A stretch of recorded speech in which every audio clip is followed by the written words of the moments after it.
There's this implicit contract we were all basically handed when we first started working. I think about it a lot because it's so deeply ingrained in the culture. It's almost like a fable. Right, the classic career ladder. Exactly. The deal was supposed to be simple. You enter a field at the bottom, you keep your head down, you work incredibly hard, you gain some skills, and then inevitably, physics takes over and you move up, rung by rung, point A to point B. And it was supposed to be clean, linear, and honestly pretty much guaranteed if you just put in the hours. Yeah, guaranteed. Which is a very comforting story. It implies a sense of order. If input equals effort, then output equals success. But looking at the data we have in front of us today and the stack of research we're diving into, it is, unfortunately, a story that belongs to a completely different century. It really does. Yeah. And that is exactly what we are unpacking in this deep dive.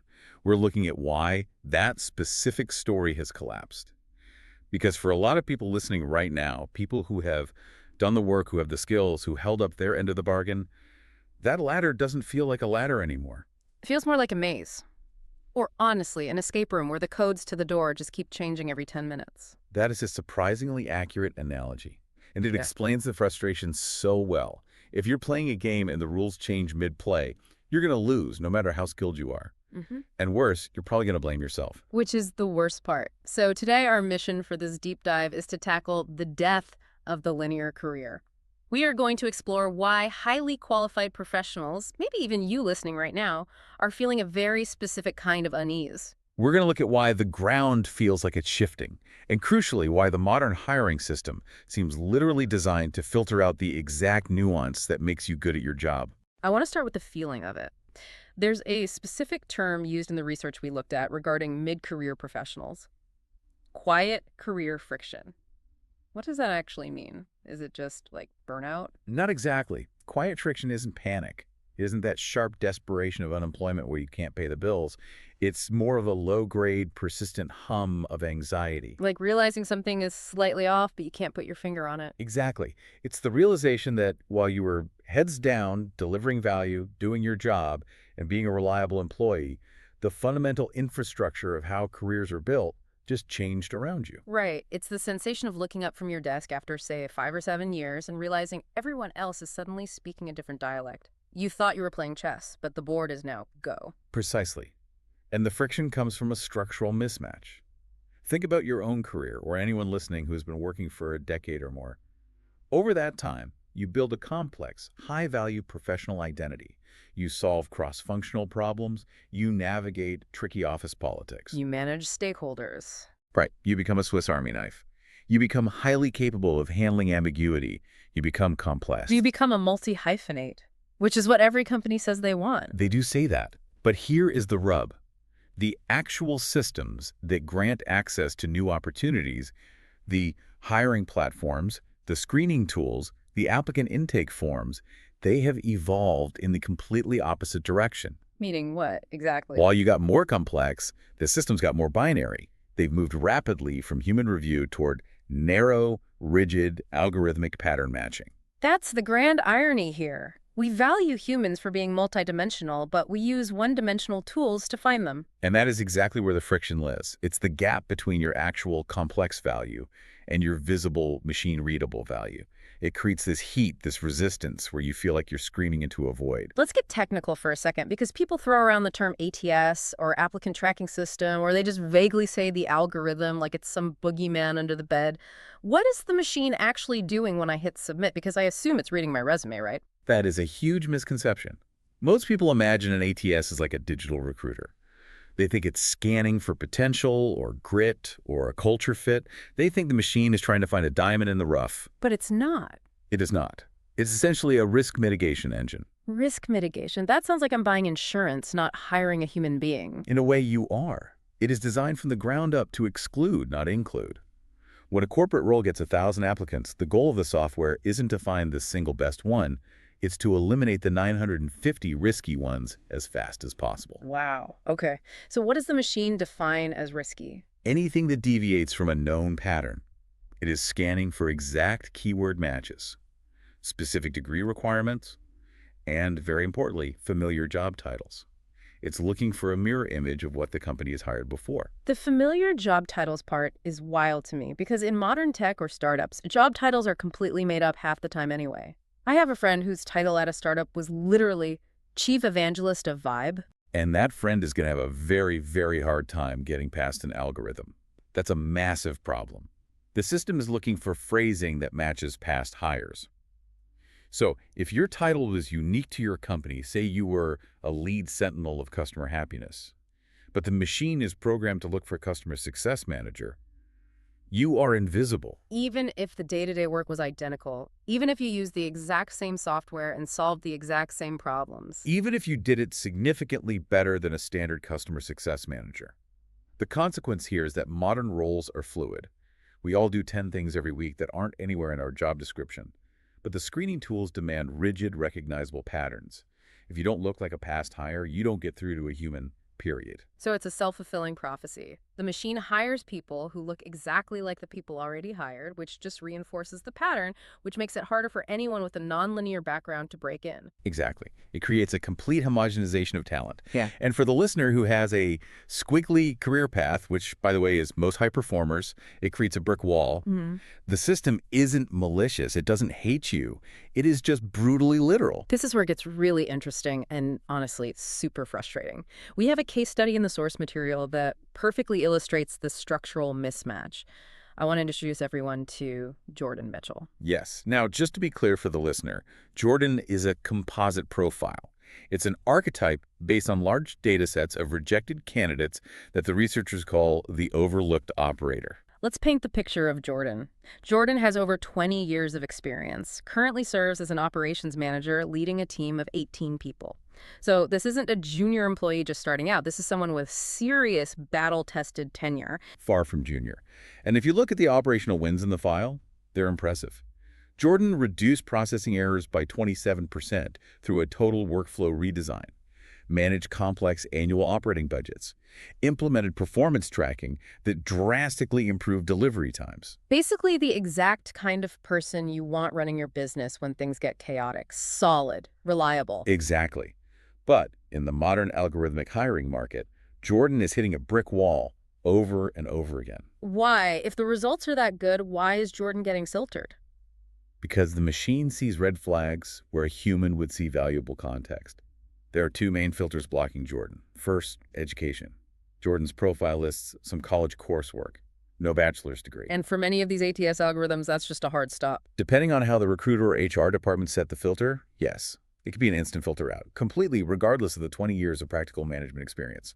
It's a binary switch. Bachelor's degree, yes or no. If no, move to the trash folder. Which is just crazy to me because if I'm a CEO, I would absolutely take 20 years of fixing actual messy workflows over a generic 4-year degree any day of the week. Most competent leaders would. But the algorithm isn't a leader. It's a sieve. And then the second issue for Jordan is the titles. Jordan has had titles over the years like senior supervisor or highly specific internal roles like logistics lead 2. And the machine can't parse that. Right. It can't translate senior supervisor into director of operations, even if the daily responsibilities and the scope of the role match perfectly. So the system sees no degree and confusing title. What is it missing? What is the invisible value? It misses everything that actually matters on the floor. It cannot see calm decision-making. It cannot see leadership during high-volume, stressful periods.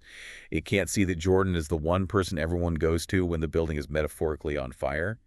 It strips all the nuance. We have this really fascinating comparison in the notes between the standard resume and what the researchers call an insight questionnaire.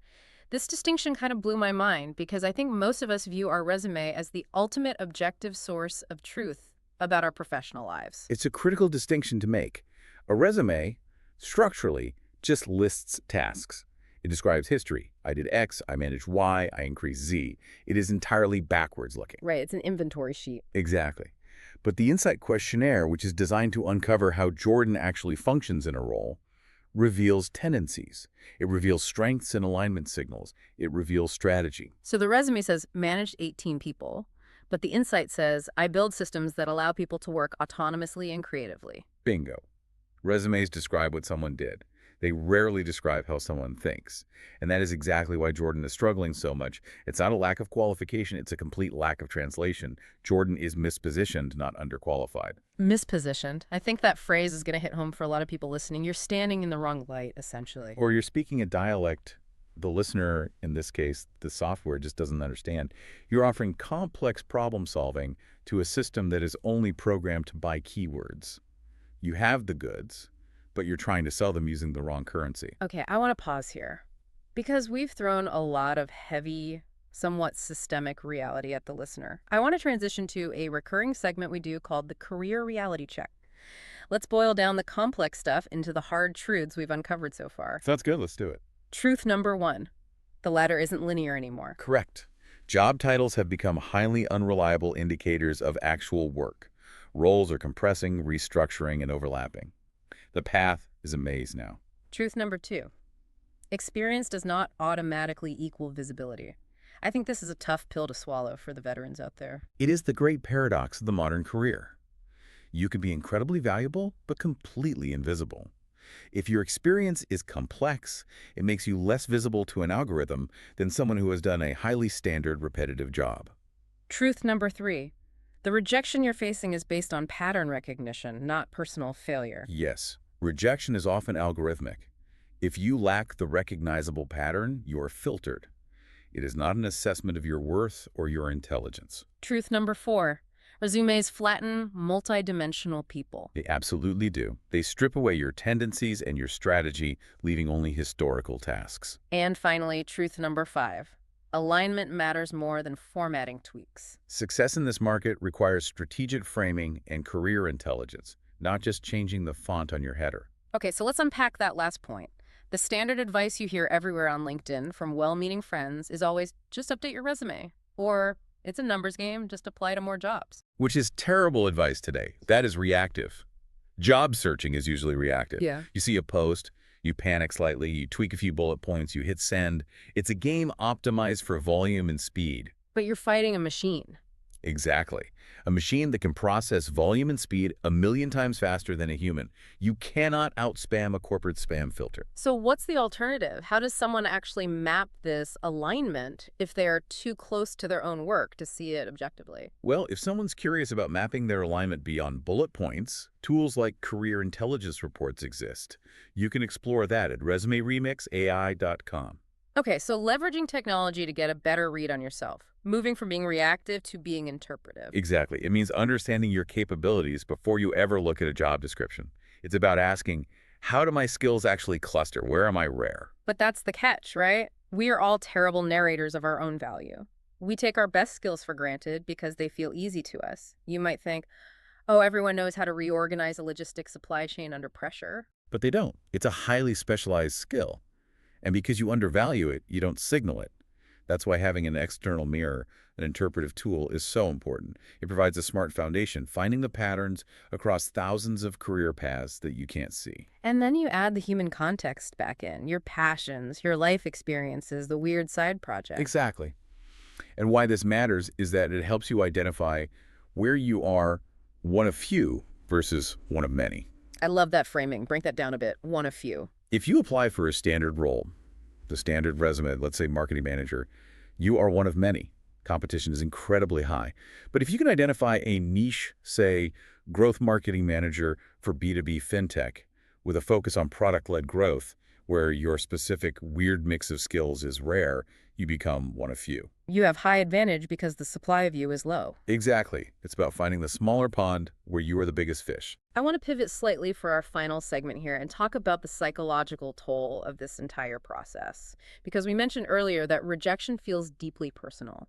Even when you logically know it's a machine, it stings. It feels incredibly personal, and it's really important to validate that feeling. There's actual science on why it hurts, right? It's not just us being overly sensitive. There is deep neuroscience behind it. When you get a rejection email, especially a fast automated one, your brain processes that feeling in the exact same region that processes physical pain. That explains why you literally get a pit in your stomach. It goes back to our evolutionary roots.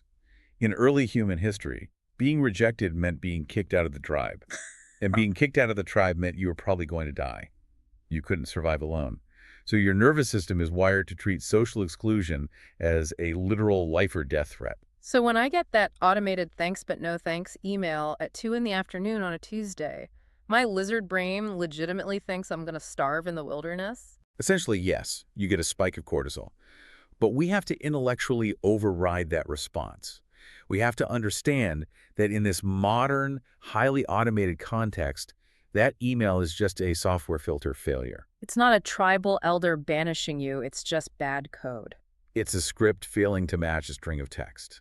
It's a structural glitch, not a moral judgment. That is such a helpful reframe, separating the structural shift from personal failure. So, for the listener sitting there realizing they've been playing the game with an outdated rulebook, what is the clear directive today? The directive is to stop guessing. Stop trying to squeeze your complex 20-year career into a box that was designed by a machine in the late 90s.